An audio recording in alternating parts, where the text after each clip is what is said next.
apartment inspections. Yep. So I haven't talked about that before. People might buy an apartment and go, why do I need an inspection? So can you just talk about the need for that?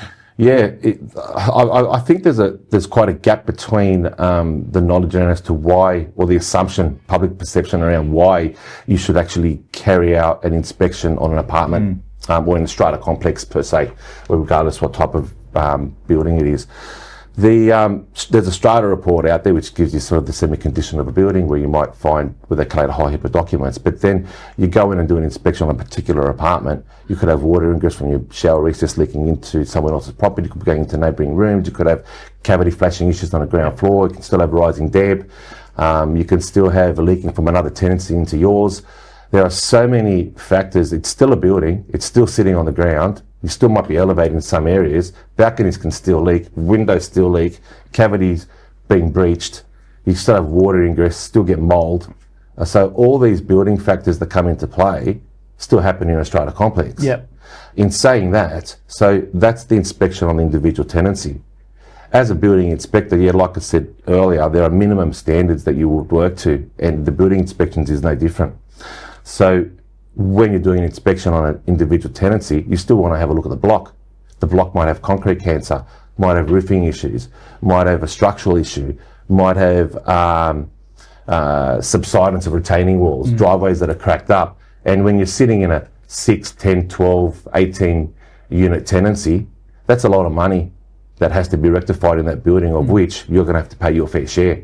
So drawing a dotted line between a strata report and a building inspection report in that environment, I believe, is extremely important. You mentioned something I just want to ask about real quickly. Concrete cancer. Yeah. What is concrete cancer? Oh, look, it's actually concrete spalling. Right. But the common word's called concrete cancer, and that's when the steel within the concrete begins to erode, but it's too close to the edge of a surface. Then when it expands, it pushes the concrete out and then breaks down. And then obviously decreases the structural integrity of that structure, which can be quite expensive. As a builder, I had a remedial division that did strata work, and geez, we made some good money out of it, which, you know, now on the reverse side of it, you want to advise people and go, well, look, you've got X amount of dollars sitting here. You've got 6 units in this block. You're up for your portion. Because I think people buy an apartment and they just don't think about building inspection at all. I just think it's one of those things where the consumer just thinks, oh, it's going to be okay, as you said before. So you mentioned some of the issues that can go wrong with it, but I don't think about them obviously being up for repairs. Well, the mentality is this, right? A selling agent will come through the door. They go, oh, don't worry, Strata will sort that out. Yeah. That's not your problem. Strata will sort that out. But you're still paying your share.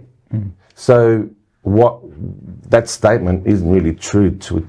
Yeah, because I think people just assume that, right? So that's great to hear that from your side, because they will have to pay for it. Yeah. And that could be quite expensive with some of these things as well. I will get individuals sending me a strata report. They'll have proposed works that are being carried out. Sinking fund's got no money. Not that it's our role to look at sinking funds and things like that, right? But it's their role. Once they know that there's a defect and they know there's works coming up, it gives them now the opportunity to turn on that light bulb and go, well, I better go see what that's going to cost, and are there funds available, and they can go after their specialist advice as to whether this is a viable option or not, because it's not our role to advise that, right? Because I think a lot of younger people buying apartments would not even think about this sort of stuff. They're excited to get into whatever they can get into, and then this is something where they probably don't take into consideration at all. And that's the thing, right? I mean, in a lot of states, I mean, an apartment, you could be looking at $1 million plus, right? Depending on what state you're in.